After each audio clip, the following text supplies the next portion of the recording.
This is my 43-year-old cast iron frying pan, still going strong and never sticks. Then along came the dreaded so-called non-stick coating, and exactly the same quality pan now looks like this. Since non-stick was invented, any cheap old frying pan can have non-stick added. And poorer quality pans end up looking something like this. There are so many reasons why I hate non-stick, because there are too many rules and regulations. First of all, you mustn't have the heat too high. You mustn't use metal implements. And one thing I never want to do is cook with plastic implements.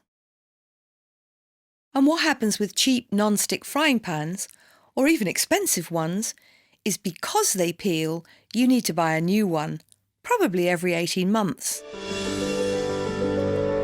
This is a good all-purpose frying pan for beginners.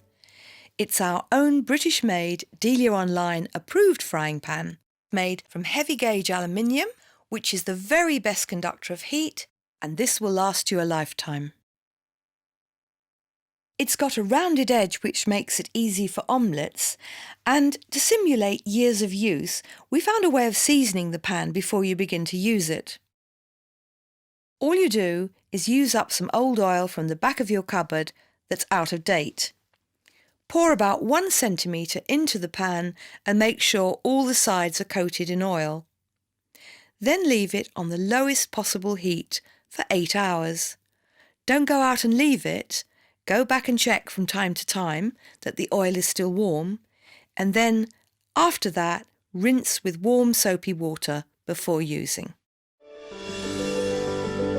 This pan will go into the oven or under the grill, but make sure you hold a cloth on the handle, or you can use one of these special handle covers.